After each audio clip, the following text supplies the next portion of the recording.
as a society becomes more gender equal, violence against women diminishes. That's a well-known sort of axiom in domestic violence. But one of the things you were talking about was the opposite of that, where as a society becomes more gender equal, violence by women also increases, which is the unpopular side. Yeah, and I just want to give credit where credit's due. The data on that comes from one of your countrymen, John Archer, who's at Central Lancashire. He did a really impressive cross-cultural study way back where he looked at domestic violence measures country by country by country all over the place. I think he had 52 countries involved. And he also looked at gender equality in terms of the socioeconomic power of women country by country. And he found that as women's socioeconomic power increased, violence towards women decreased, violence by women increased. And in Wow. fact, here's something that nobody can explain. When you get up to a point of 0.67, where women's power is roughly 2/3 of men's power, from that point on, they're more violent than men are. Wow. And nobody really knows how to explain that. So, almost, most of the countries that you and I are familiar with, like, Britain, UK, Canada, US, reports of domestic violence by women are more frequent than reports of domestic violence by men. Now, if you go into, I think the worst offender in his survey was Papua New Guinea, although he didn't have data for Afghanistan. He didn't have Middle East data. I suspect where you have really patriarchal cultures in some of those Middle Eastern countries, that it's going to be pretty bad. But they didn't report, so he didn't have those data. I mean, I've seen that written about too, and it was one of the pieces of content I was very nervous about putting online, that it's true that violence against women decreases as a society becomes more egalitarian, but like you said, violence by women increases to the point of being almost equal or even beyond equal. Yeah. I mean, I've heard it described as the Millennial Shift, which is the phenomenon we're talking about. And I'm going to read some data out to you, which is around sexual violence, where it's seen the same phenomenon. This basically looks at men who are of the boomer generation and of the Gen X generation, and compares that to millennial men and women. And it found that, for example, the percentage of men and women who used pressure to force sexual contact, including intercourse, for men of the boomer generation and Gen X, it was 5.9%, and for women, it was 3.1%. And then for the millennial generation, it dropped for men to 4.1%, and for women, it went up to 7.9%. So it's actually crossed over. For the percentage of men and women who used emotional coercion in post-refusal sexual persistence, so you basically push someone to having sex after they said no. For boomer men and Gen X men, it went from 28.4% down to 19%. For women, it went from 7% up to 13.8%. So not quite the same, but we're seeing that same phenomenon where it's also intergenerational. It could be about the different generations. So it seems like millennial women are far more likely to try and coerce sexual intercourse than Gen X or boomer women. Yeah. And then the opposite for men. Like, why do you think that is? Like, what is, speculatively, what would you say causes that swing? Well, I don't know whether to call it sexual aggression or what, but I mean, it's another manifestation. It's the same as with physical aggression. That as, power increases, manifestations of aggression of a number of forms also increase for that particular group. And as power decreases, as it has for men, the aggression decreases correspondingly. It doesn't matter whether it's physical aggression or sexual aggression. I'm using aggression very broadly here. I don't know how that plays out. I mean, it's a world I'm not familiar with where, women are becoming sexually aggressive and demanding. People ask me what caused that phenomenon, and I just think it could just be autonomy. Like, the more you give women autonomy in a gender egalitarian society, the more they're going to exercise that autonomy to do things we don't like as well as the things we do like. So do you not think it could just be their autonomy, the autonomy to do good or bad?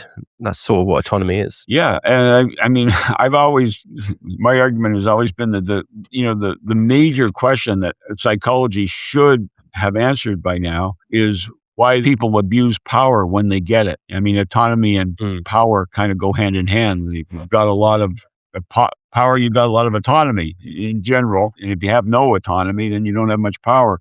Some people abuse power. I mean, there was a great chance to explore that when Phil Zimbardo did the prison study years back. He actually collected psychological data on the participants who showed individual differences, even though he didn't talk about that very much. He talked about the situational pressures.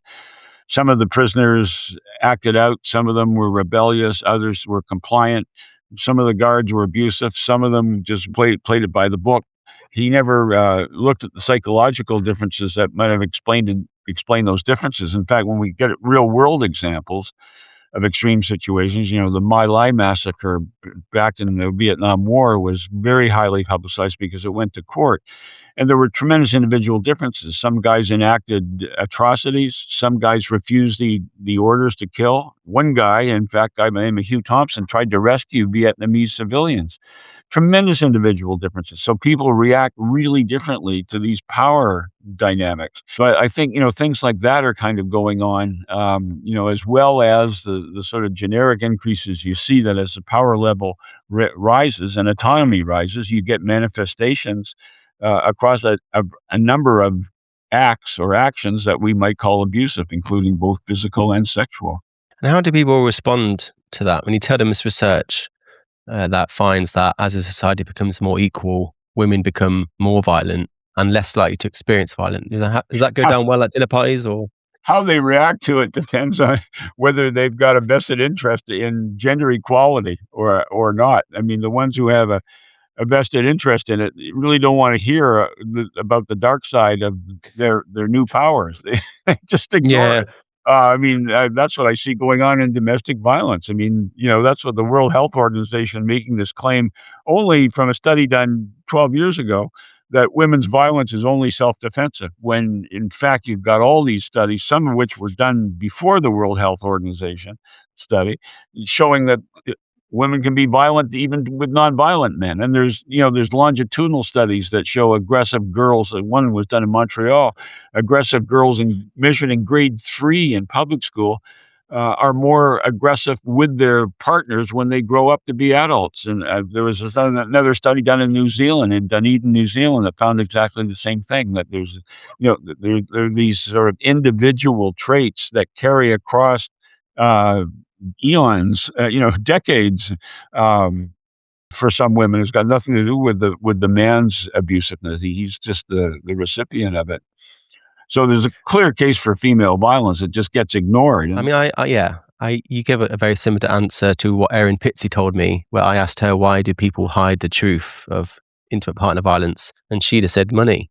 One word, money. Again, I keep coming back to your countrymen. Another one, there's a woman, a neuropsychologist actually in England, called Kathleen Taylor. And she's written some brilliant studies on belief systems and the neuropsychology belief systems. And I adopted her model when I did a book on generic violence and socio-political violence a couple of years ago. And basically, the notion is this, that we're kind of like a snowball of attitudes and beliefs about the world.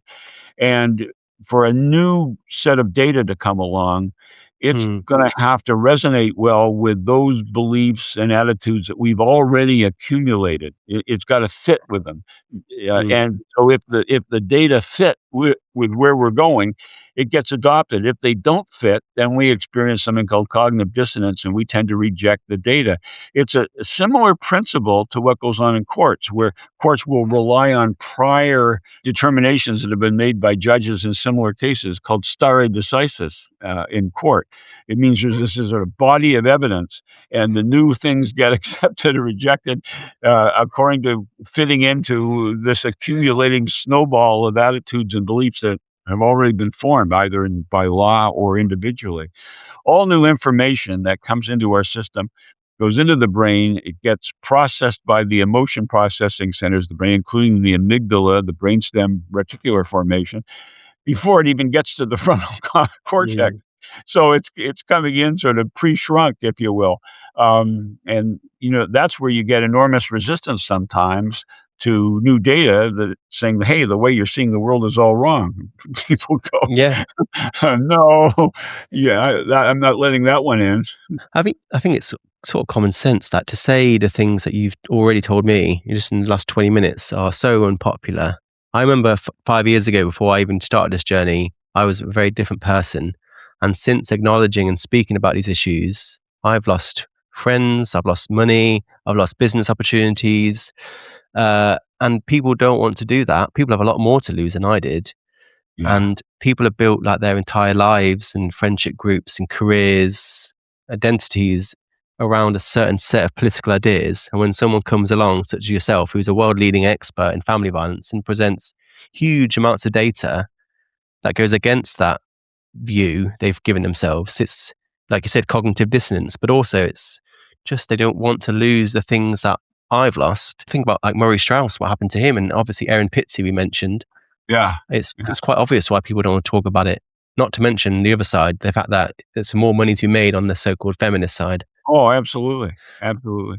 It's interesting. I remember years ago, I was doing a 2-day workshop in Salamanca, Spain. And it was all, about all aspects of abusiveness. And I was talking about borderline personality and the abusive personality. And I had an audience of, I would guess, maybe 150, mainly women. Anyway, I got to the point where I started talking about violence against males, and I felt this sort of monumental click off of the entire audience. They were gone. Like, just like zombies. All of a sudden, nothing was registering. So then when I switched back to talking about violence by men and the models of psychological violence by men, they were back again and hanging on every word. It was just amazing. It was kind of a giant group cognitive dissonance, clicking in and then clicking off again. I mean, I get pushback from all kinds of people, both men and women. I had a series of rebukes put at me by a fairly influential online activist who did a great job misinterpreting who I am. And he's trying to present a very narrow view of domestic violence and particularly coercive control. And I just couldn't understand where he's coming from. And then I did a bit more research and I found out he gets paid about £5,000 to £7,000 to talk to various people around coercive control. And I'm like, well, there's your financial incentive. That's such a huge amount of money to speak about something. Someone like me comes along and presents something that's slightly different to what you've made a huge amount of money doing. Yeah. I can see why you would not want them to say anything. So there's so many incentives to deny the truth. But the truth is, as you described, if we were to draw a pie chart of intimate partner violence, the best data we have, the biggest data finds that half of it bilateral.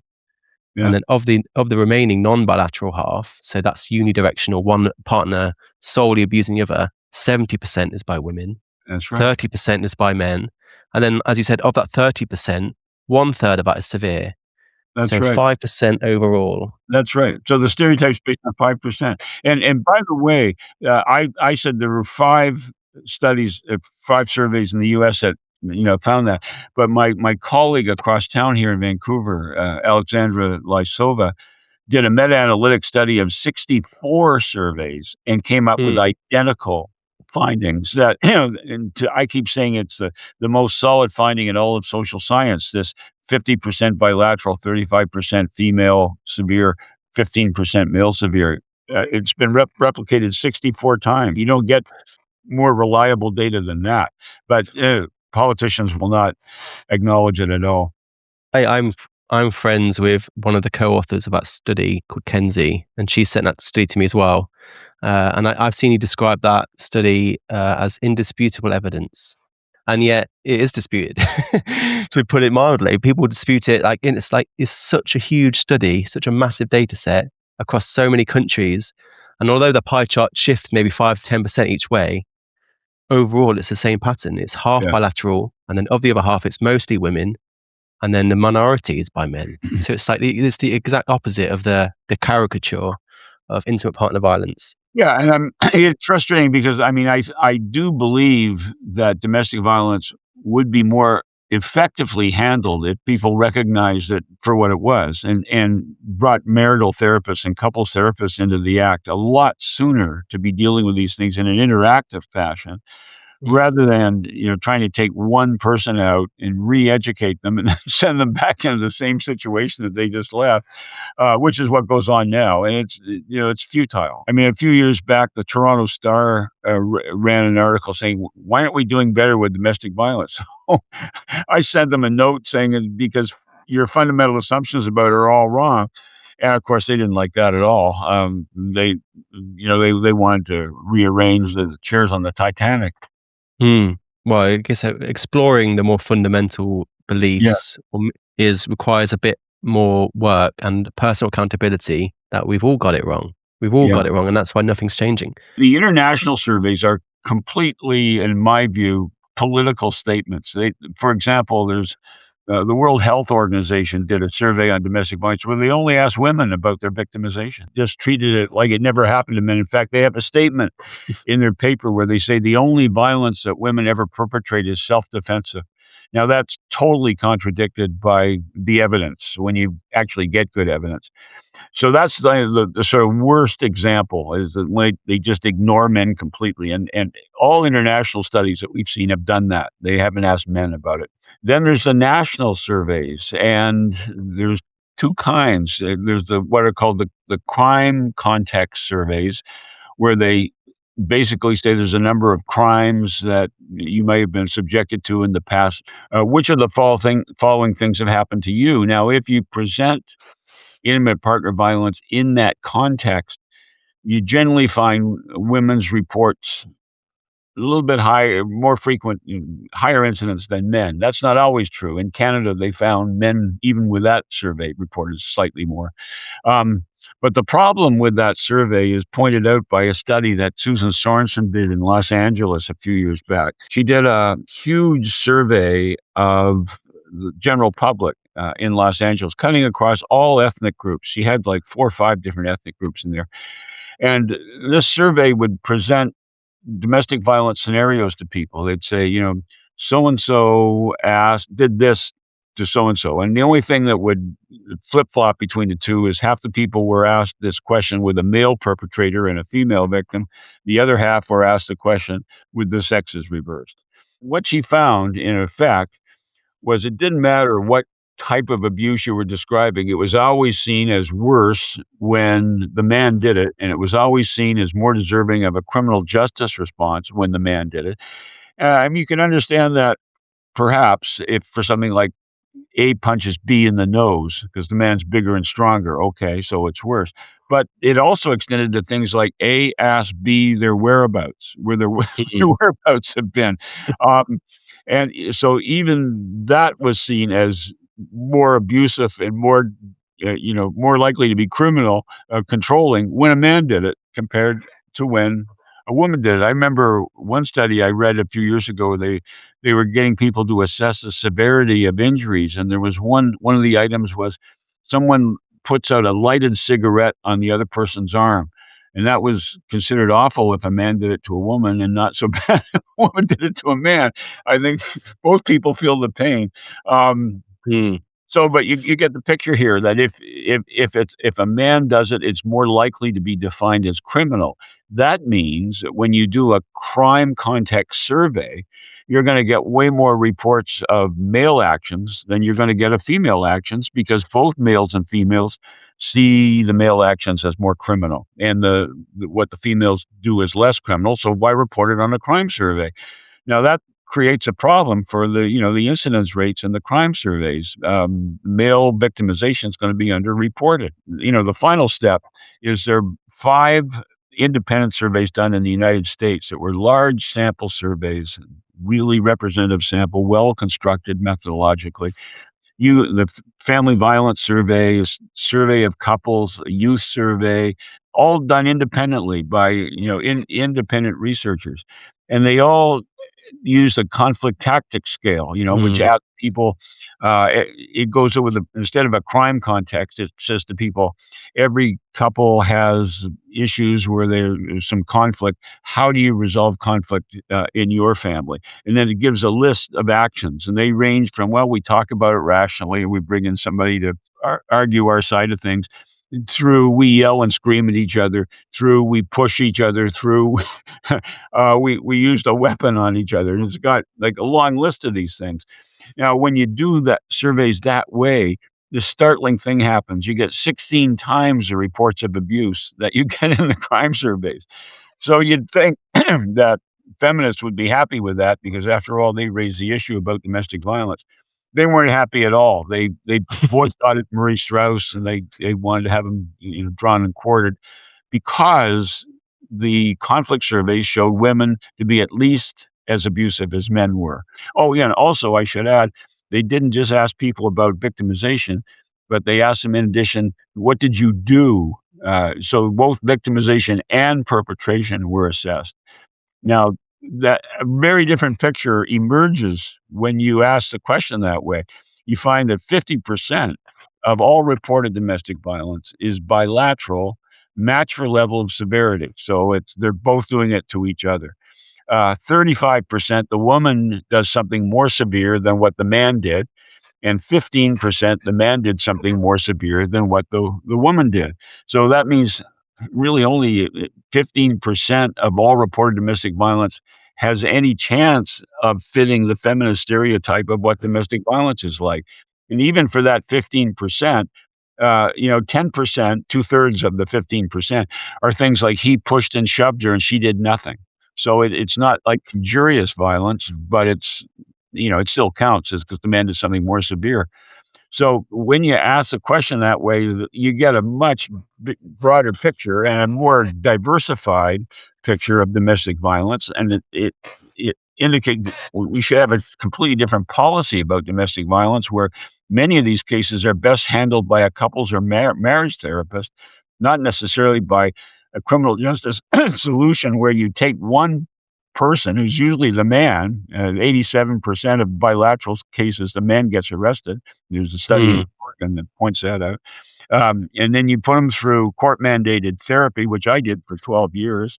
And then you send them back into a relationship where the woman has had no treatment at all, but she might have an anger problem and an abuse problem. It sounds like these feminist models of domestic violence, they're also harming women because the violent women who they erase are not being treated. That's absolutely true. They are harming women. And in fact, the study that the Center for Disease Control in Georgia, Atlanta, Georgia did basically showed that. And it showed, the situations where women get injured the most. And it's a lot of these bilateral situations which are not even being treated properly. I mean, there's all kinds of groups that aren't getting treated in the feminist model. Gay population is getting treated. The bilateral population is getting treated.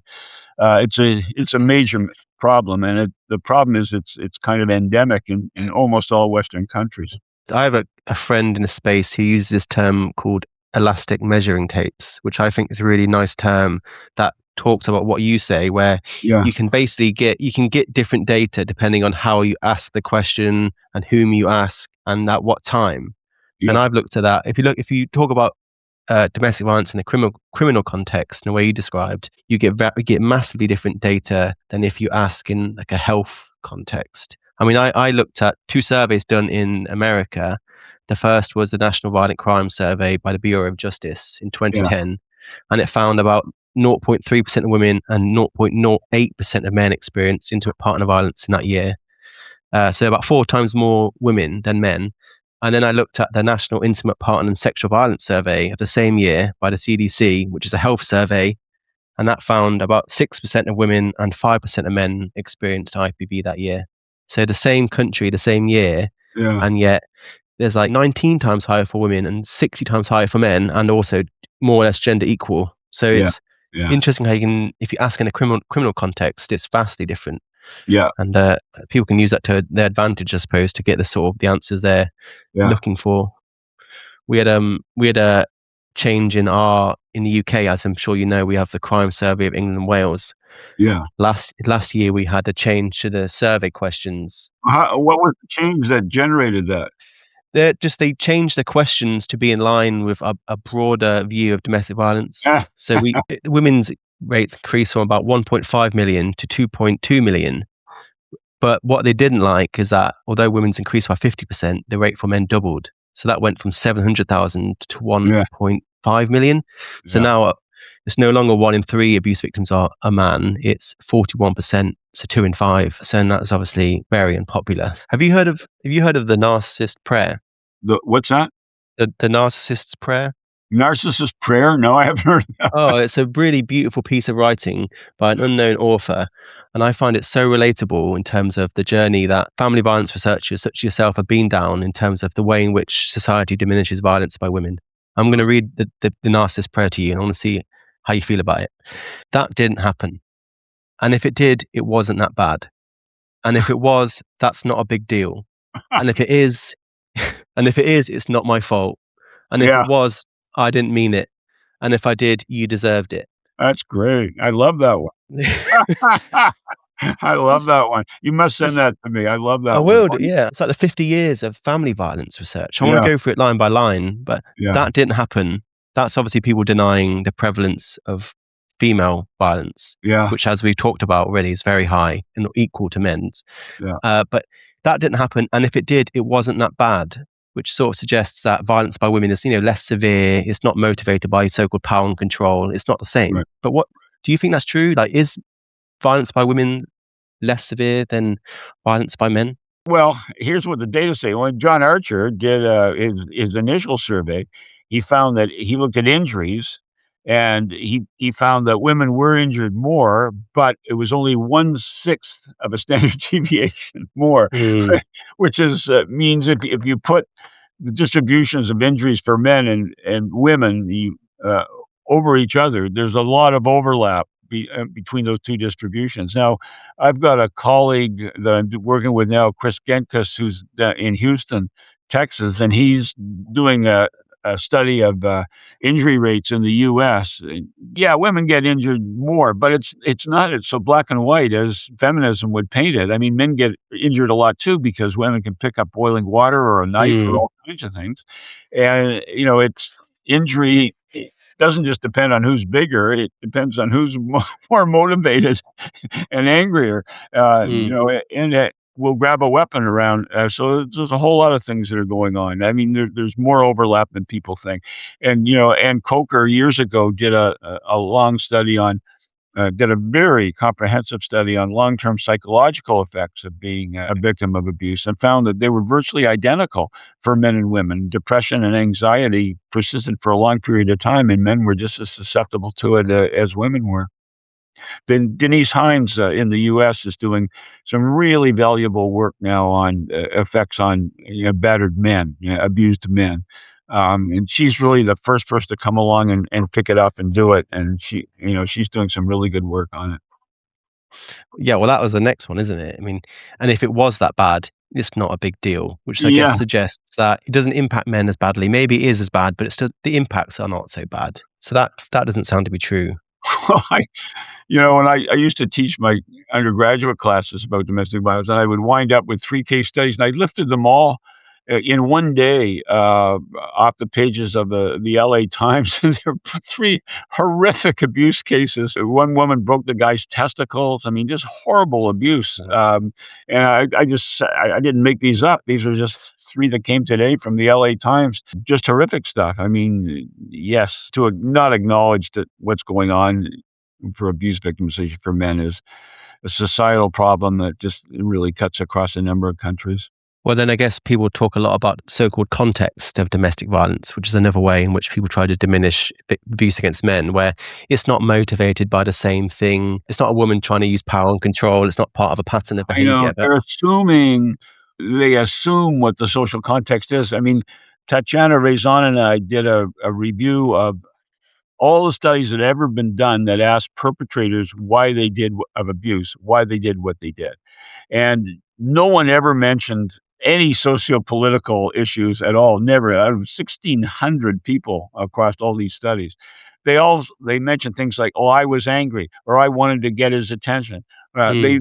They all these sort of petty psychological things were the issues that prompted the abuse, not, "Well, she's a woman and I need to put her in her place." That didn't happen at all. Only 2% of men in North America believe it's okay to hit a woman to put her in her place. I mean, these socio-political things just do not happen the way the politicians think they do. Well, that's what I mean. Like they talk a lot about instrumental violence, where it's not just the violence itself; it's part of a wider set of motives from the patriarchy. Yeah, and they talk about the theory, but I mean, the evidence doesn't support that. I mean, it's not instrumental violence. I mean, there's numerous studies that show that domestic violence is generated by emotions out of control. Someone getting too angry and too upset and too whatever, and they do something they hadn't done before. And when I did the treatment groups for men, it's not that they came in there and said, "Well, she had it coming," or I had to keep her in place. they had the same attitudes as most other men. It's not okay to hit a woman. But I don't know why I did what I did. They were upset by the fact that they'd acted this way, and they didn't fully understand it. Not that they felt it was okay. Some people will try to rationalize it after the act, say, well, it wasn't that severe or whatever. But by and large, it's just an emotion that's run its course, got out of control, and the violence was the upshot of that, and the opposite of being instrumental violence, which is to maintain a patriarchy. Let me say one thing about the patriarchy. I mean, yes, I get that women had a glass ceiling, in places of work for a long time, and that's finally subsiding. That's a good thing. But, I looked at the 1975 survey that was done in the US about domestic violence, and they also asked questions about power. And they asked this question about who gets the final say on 6 major decisions in the family. And so, you got to measure patriarchy here. So here's what the data said: 9.4% said the man got the final say on this major decisions. 7.5% said the woman got final say. The rest all said, well, we divided equally or we talked about it. So like something like 84% were equalitarian in 1975, before any of this stuff blew up and all the feminism was written in the 80s. Families were not patriarchal even in 1975. So even in the heyday of the patriarchy, Yeah. 84% was egalitarian, which is good news. That's great. Like, why can't, it's almost like we want to paint this very sensational, terrifying image of society to get more funding, I suppose. But it's kind of sad. But moving down the Narcissist Prayer, you got to send that to me. I like that one. It's perfect. That's not a big deal. And if it was, it's not my fault. So it's not my fault. It's self-defense. Right. But what have you, I'm going to read your own research back to you. But you did a study with Raison in 2019. Raison reviewed all studies of intimate partner violence perpetration with a collective sample of 16,500 people, which is an enormous sample. Both male and females described their motives in terms of anger and gaining attention. Self-defense was the least endorsed and 7th most cited motive. Right. So it's not self-defense. No, self-defense is way down. It was the least cited motive. Some of it's self-defense. Yeah. Like what percentage of female perpetrated violence would you say is self-defense? Well, I don't know what the exact percentage is, but if it's the 7th most cited motive, it's way down there. No, I mean the overwhelming majority, it's anger, upset, trying to get somebody's attention. It's just we're just listening here to what the people themselves tell us about why they did what they did, rather than some academic theory made up by somebody sitting in a sociology department who thinks they know how the world ticks. One of the things I find interesting about domestic violence being the so-called patriarchy is that as you enter lower socioeconomic groups, domestic violence goes up. Yeah. Which is the opposite. Like, these are some of the least powerful men in society, and yet they have the height. So you would have thought it would be the opposite. And then moving down, finally, it's not my fault. And if it was, I didn't mean it. And if I did, you deserved it. Which I think means the whole normalization of violence against men. Like, do you think we normalize violence against men? I don't know about normalize. I think it's dismissed as being not serious. I mean, that's the main thing. That's why I think the study we're doing on injuries right now is kind of good. When I wrote Rethinking Domestic Violence in 2006, I was aware of 2 studies that were done in Canada on injuries to women, and they went to hospital emergency wards. One was done in Vancouver, one was done in Kingston, Ontario. And they asked women in the emergency ward, how did you come by these injuries? And they were looking for a high percentage of domestic violence injuries. They didn't find them in either case, and these studies got file drawered. They just got filed away and never referred to. I only was able to find one study that asked these questions about male injuries, and that was done in Philadelphia, Pennsylvania. And something like 30% of men in the emergency ward were there because of domestic violence and injuries. And the researchers said it would have been higher, but we had to shut the study down at midnight because we didn't have a second team to take in the late night calls. So one study, and as I say, John Archer found a minor, a 1/6 of a standard deviation, that's maybe 15%, is the difference in injuries to women and injuries to men. I mean, the stereotype is, well, men are bigger and stronger, and therefore the woman's gonna get injured more. That's only one small part of the entire equation, in terms of motivation and other things that go on. And, the evidence says it's 1/6 of a standard deviation. So, you've got victims on both sides, and we should be paying attention to victims on both sides.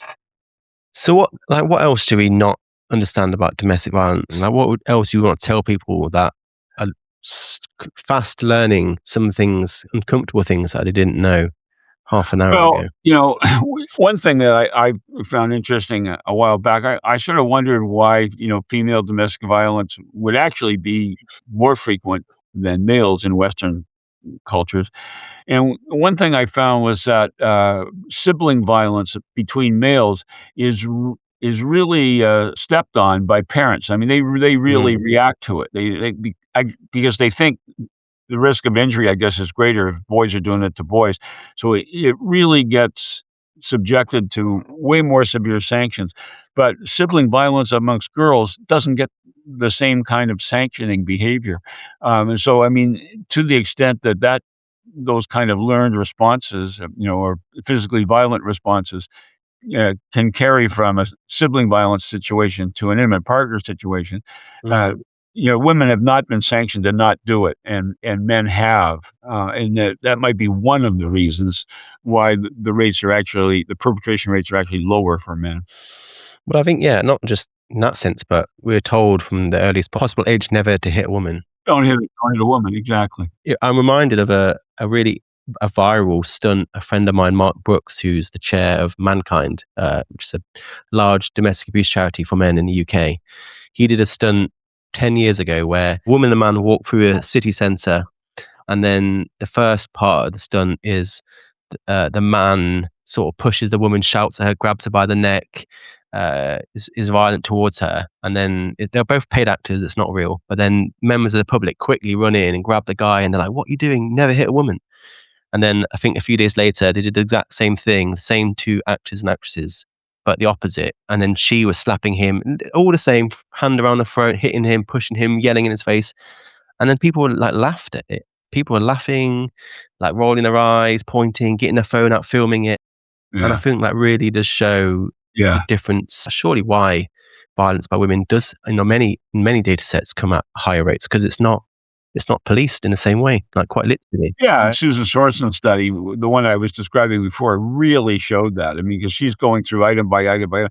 And actually, Diane Fallingstad did a study that showed that psychologists had the same beliefs as the general public. Female violence is a non-issue. There you go. It permeates the entire society. One of the ways in which I see people try and mislead people is by talking about intimate partner homicides, which are, it's about 75% women being killed by male partners.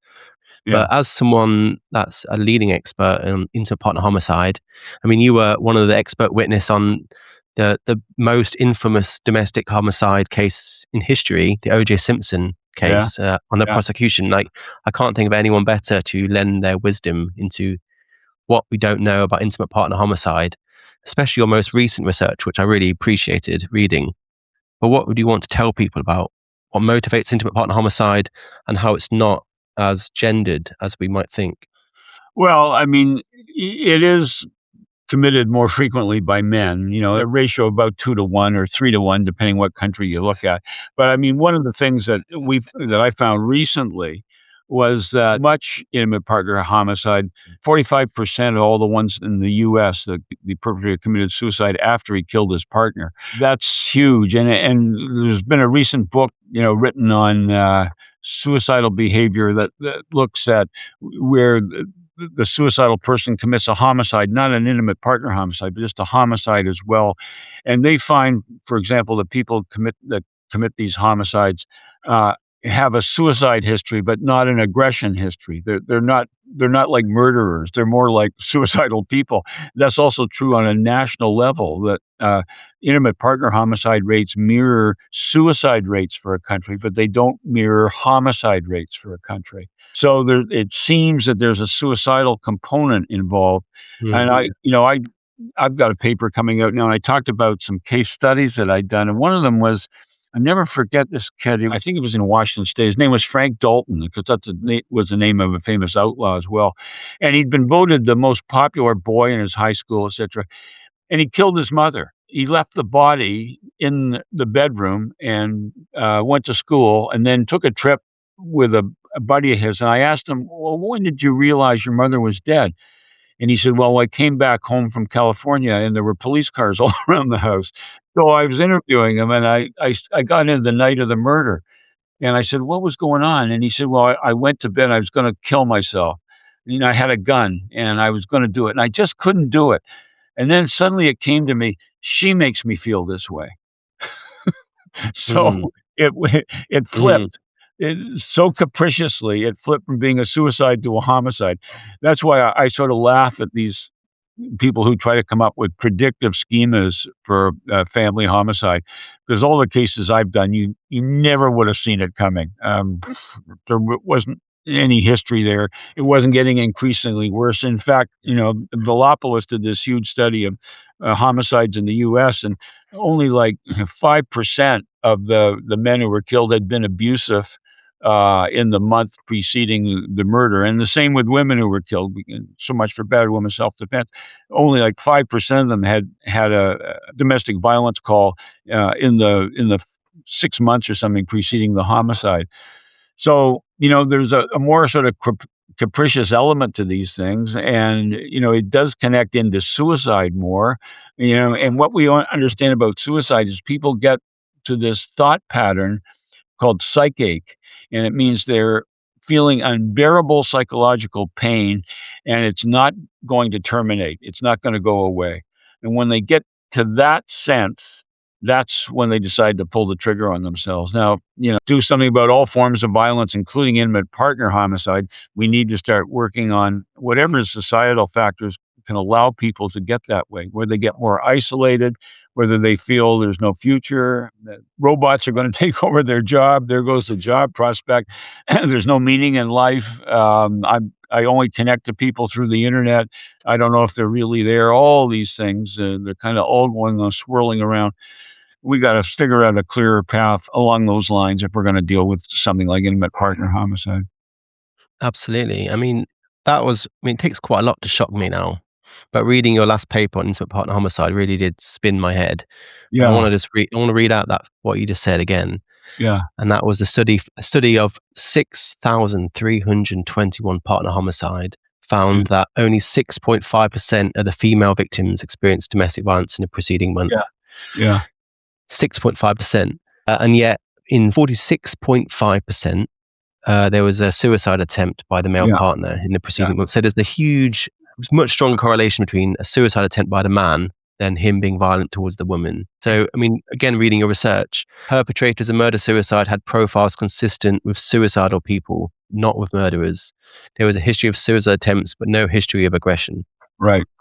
The big problem, I think, with the feminist approach to domestic violence is that there's no psychology in there. There's no male psychology. It's not interested in male psychology because it sees male psychology as exonerating male actions.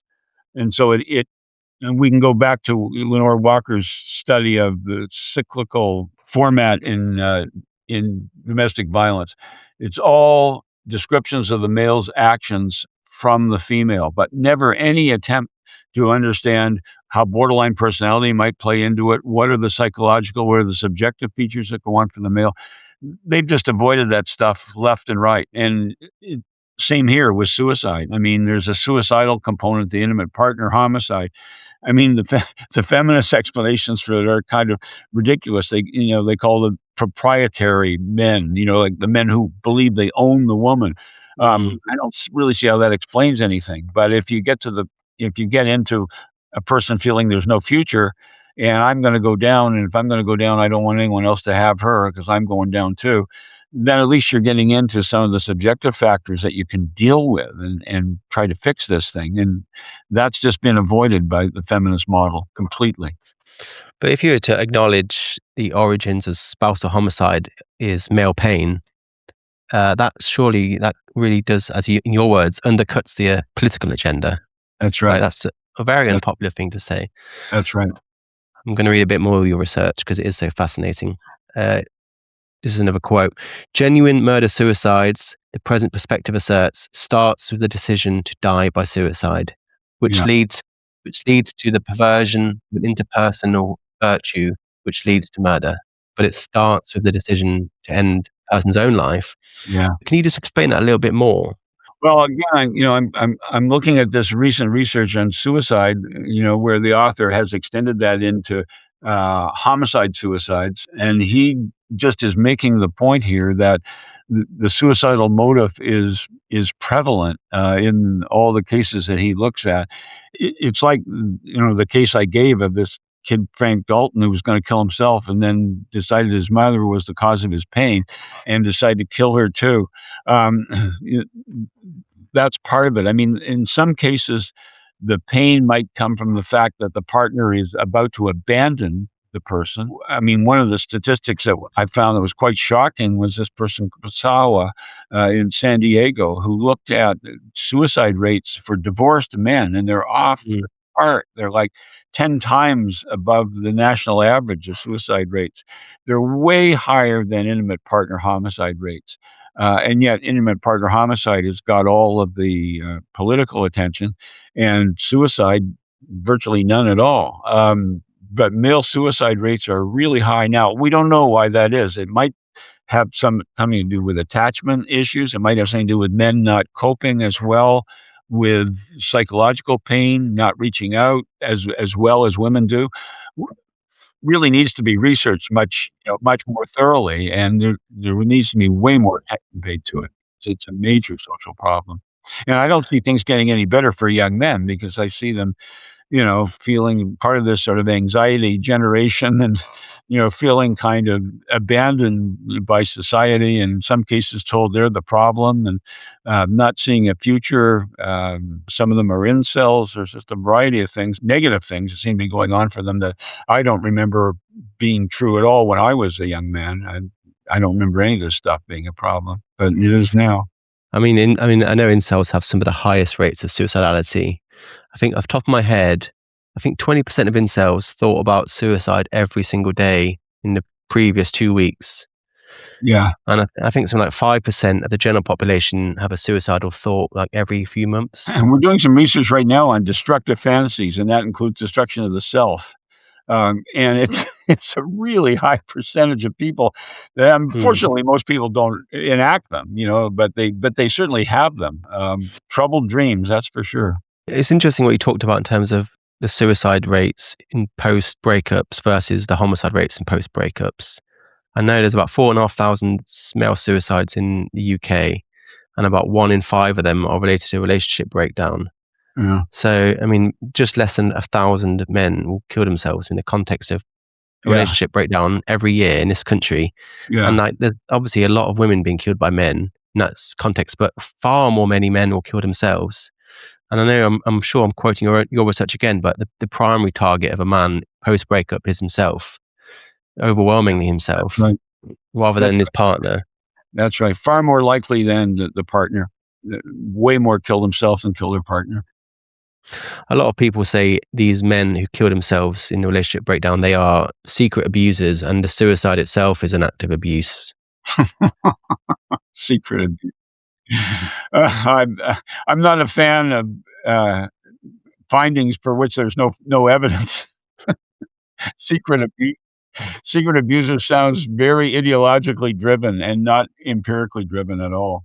Well, they're masquerading as victims themselves, but actually they're just... Yeah, I get the concept, but I don't buy it. And then the suicide is the final act of abuse onto the woman. Oh, geez. Well, that goes back to your narcissist poem, I think.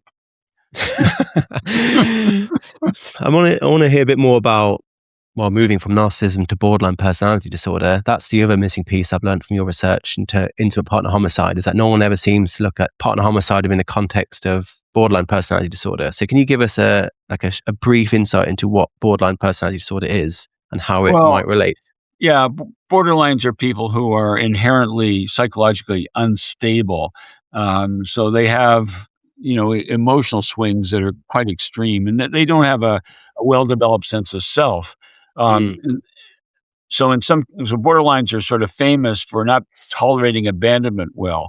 It might be an attachment disorder, in fact, that borderlines really have extreme reactions to abandonment. So that being the case, and it goes underdiagnosed in men, because if you have a male borderline, and one other aspect of being borderline is impulsivity, so the guy's going to be acting out, and he's more likely to be diagnosed as antisocial personality disorder mm, than borderline.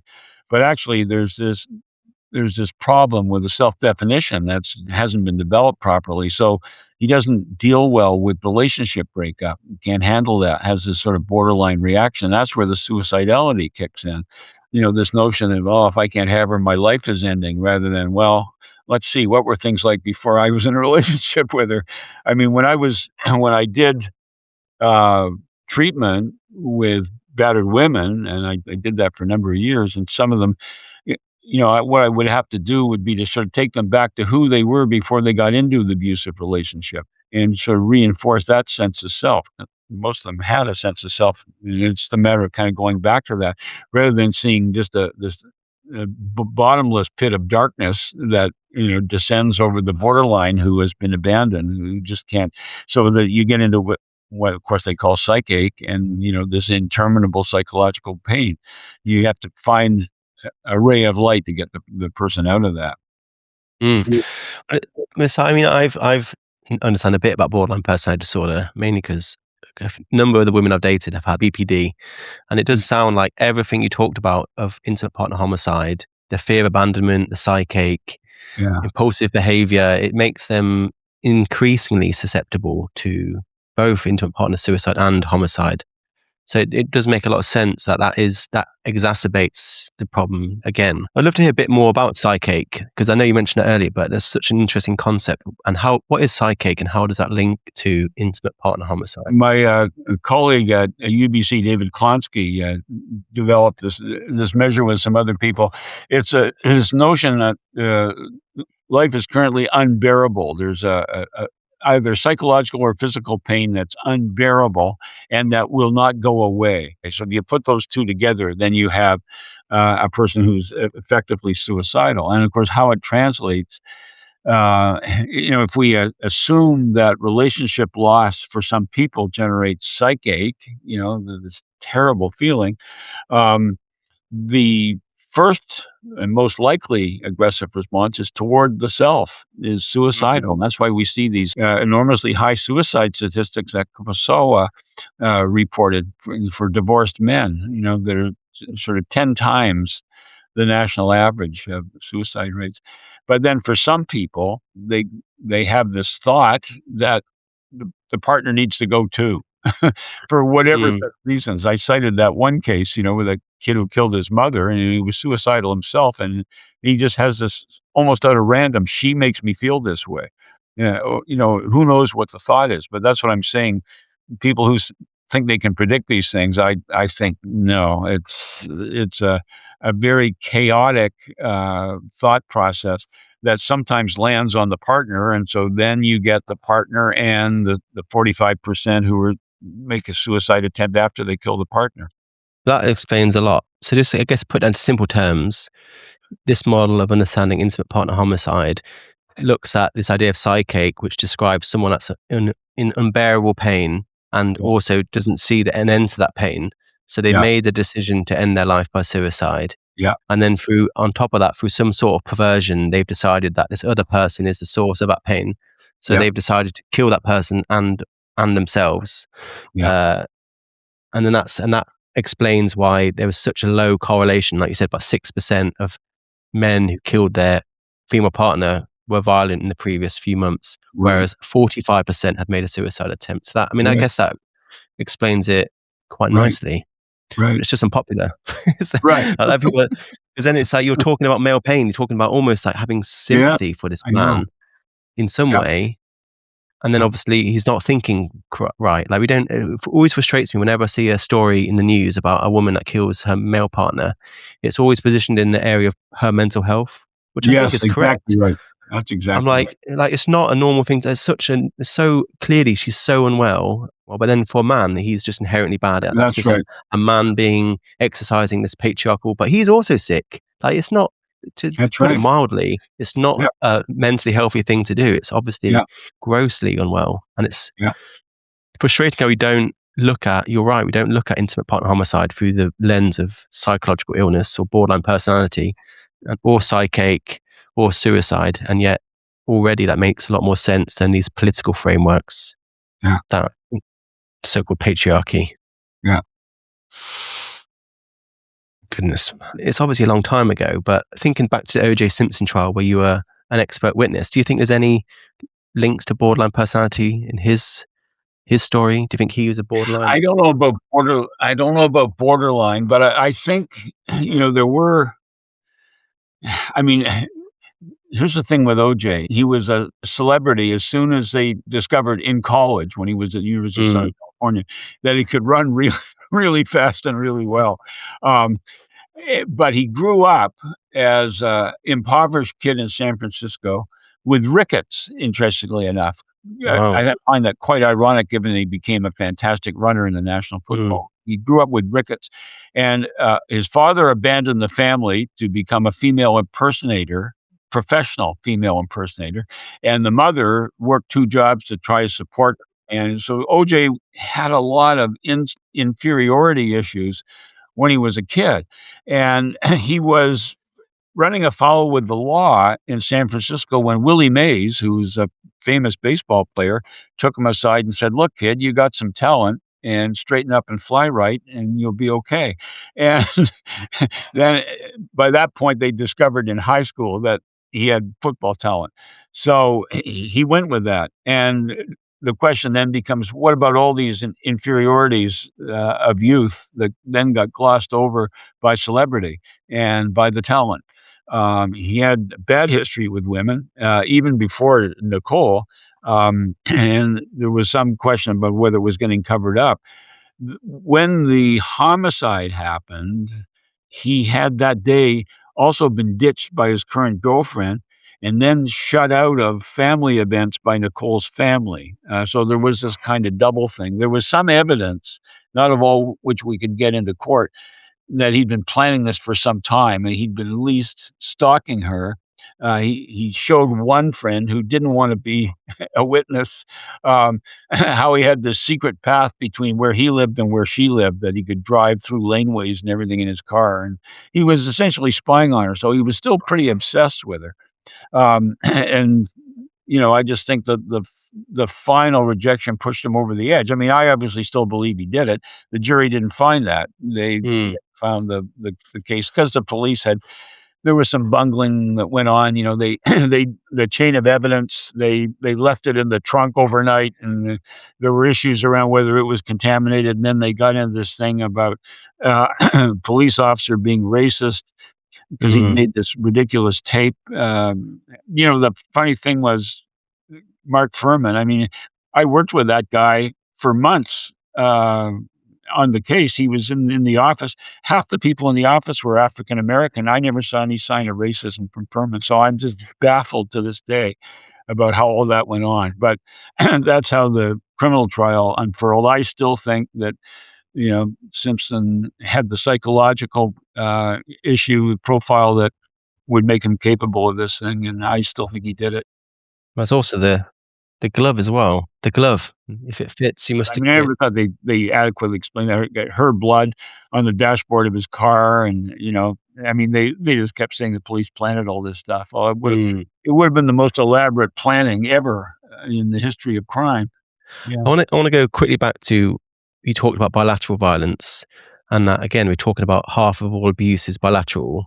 Yeah. Where a man is simultaneously violent and a victim of violence. Yeah. You've talked a little bit to me about how that big wedge can be used in manipulative ways, and then added on to the male violence to basically inflate numbers. When you do a survey where you ask both about victimization and perpetration, then you find out 50% of all reported domestic violence is bilateral. So what that means is those people who did surveys where they only asked about victimization missed all these bilaterals and lumped them in with the female victims. So, we know 15% is male perpetrated. So those are 15% of female victims right there. Plus, there's another 50% where she's a female victim if you only ask her about victimization. But if you ask about both, you find out that she's giving as well as taking. So 50 out of 65%, 78%, in other words, of all victimization reports in surveys that ask only about victimization would be of people who are engaging in bilateral violence. So they're not just victims, and that's being missed by the victim-only surveys. I saw a similar one done in Australia last year, the biggest longitudinal study ever done in Australia into intimate partner violence. It came back with a shocking headline of 35% of men admit to being violent to their partner. But if you look at the data, break it down, of 24% of that 35% were men who were bilaterally violent. Yeah. And then 11% were violent, male-only violence. Sure. And then they also had the final sector, which are men who are just victims, which was 7%. And they just got rid of that. They didn't even publish that. You can only find that if you go into the supporting data. So it was 7% were victims only, men. 11% were male violence only. And then, like I said, more than both that combined, 24% were bilaterally violent. Works on the other side too, because the men are only asked about perpetration. 78% of them, I guess, were victimized. Well, you can add that 24% of bilaterally violent men to the 11% and say, 35% are violent. Or you could add that 24% to the 7% and say 31% were victims of violence, but they never did that. Right. They left that bit out of the headlines. So it's such a clever way of bringing together two very different types of violence to create a shocking headline that generates lots of media attention. Right. I don't know how you've managed to keep your head on your shoulders for such a long career surrounded by such poor research, Don. I don't know how you could do it. I feel like I lose my mind on a daily basis, and I've only just started. Well, I took a 10-year hiatus for one thing. I mean, I retired in 2015. I didn't touch it for a long time. And I've just sort of come back because I've gotten interested and sort of fired up by other people to do some writing. So, well, that'd be a great way to end. Like, what is it that makes you passionate now? What's the important work by other people that has got you re-inspired to rejoin? I think, I never lost the feeling that people need to understand the psychology of this stuff. And I never lost the feeling that the feminist view is fundamentally wrong, and it needs to be corrected. And since I'd done so much work on the psychology of domestic violence, I felt, well, this really, needs to be vindicated in some way. These political views. The problem I have with political views are this: that with political views, you get people who all start out with confirmation bias. They all see the world a certain way. Either they lean to the left or they lean to the right. But then they collect all this evidence that supports their point of view. And then they get together with other people who share their confirmation bias. So now you've got a group that all sees it from the left or from the right, but they're only seeing it from one side. And no clear evidence in that than with domestic violence, where it's all being seen from one side. Studies done on women in transition houses and no studies done on men in hospital, et cetera, et cetera.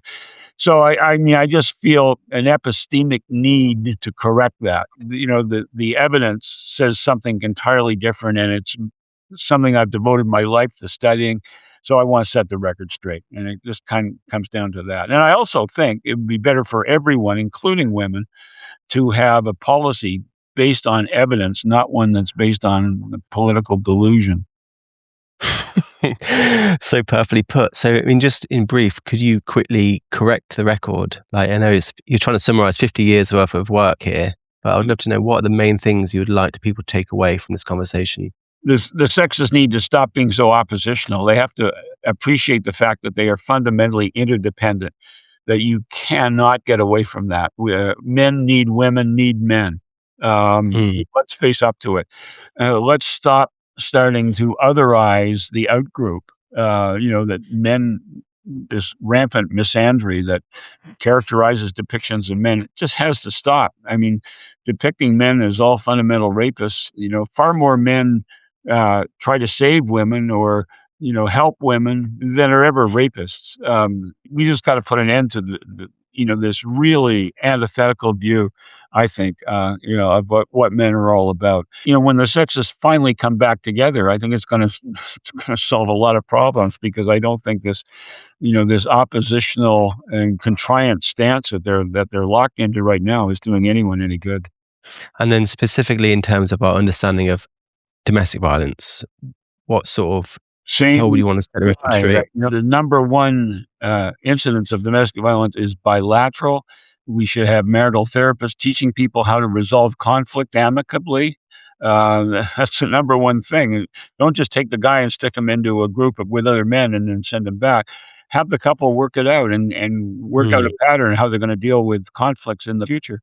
That's really essential. I mean, yes, if you have personality disordered people that are unilaterally committing violence, you still need probably a criminal justice response to that, because you need to protect the public. You need to protect, but there's different responses for different patterns, and we need to recognize the different patterns. Agreed. I mean, I would like to set the record straight. Everything you've said is so noble and compassionate. You're talking about men and women working together. You're talking about offering support to both couples. It's sad to think that your work has probably been maligned so unfairly, when at its core is such a decent and compassionate view of both men and women. Yeah, that's what happens when you're an outsider. Yeah, well, I want to set the record straight on that sense, because Yeah. the second time I've interviewed you, Don, and it's been a pleasure both times, and I learned so much from talking to you. So I just like to say thank you. My pleasure, George. Anytime. Do you want to just tell us quickly, how can we find your work? Like, let's get a little plug in there for you, Don. How can we read your research? You're back publishing papers. I've read them. They're excellent. The best way is my website, drdondutton.com, because many of my papers are in there. There's URLs to the papers, so if someone wants to read them. All right, Don, thank you very much. All right. Okay. Bye for now. Bye-bye. Bye-bye.